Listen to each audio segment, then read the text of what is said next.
is Thought for the Day for May the 7th. Today's readings: Deuteronomy 24, Song of Solomon chapter 4, Acts chapters 18 and 19. And today's topic: Your blood be on your own heads. The Apostle Paul frequently encountered conflict as he travelled to different communities preaching the message of the cross. At each place he started by preaching to the Jews in their synagogues. We read today that he reasoned in the synagogue every Sabbath and tried to persuade Jews and Greeks. Acts 18 verse 4. Then Silas and Timothy joined him. They found Paul was occupied with testifying to the Jews that the Christ, Messiah, was Jesus. And when they opposed and reviled him, he shook out his garments and said to them, "Your blood be on your own heads. I am innocent." Verses 5 and 6. In what sense was Paul innocent? He was innocent because he was fulfilling the great commission Christ had given to him to preach Christ's gospel. But there were a great many difficulties in Corinth.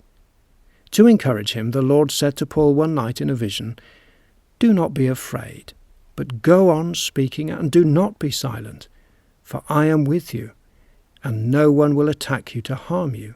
Verses 9 and 10. And many of the Corinthians, hearing Paul, believed and were baptized. Verse 8.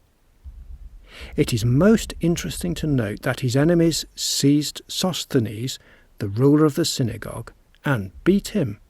Verse 17. What had the ruler of the synagogue done wrong? Were they blaming him for allowing Paul to preach? Or had he been converted?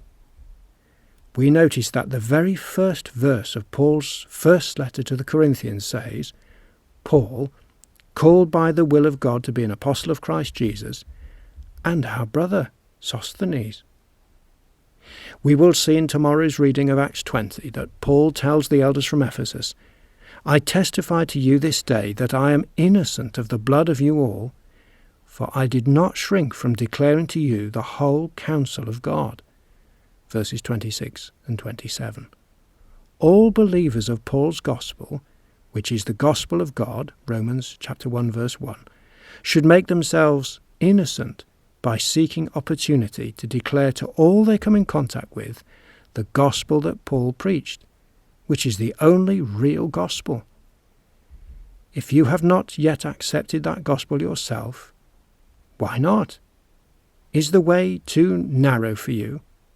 Is your vision of what life means sort of clouded over?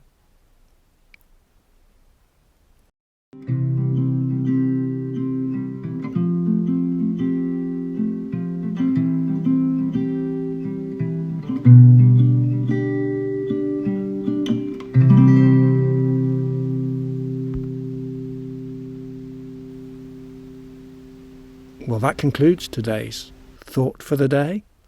We hope you found it helpful, remembering what the apostles said in Acts chapter 10, that faith comes by hearing, and hearing by the word of God. If God will, join us again tomorrow for another Thought for the Day.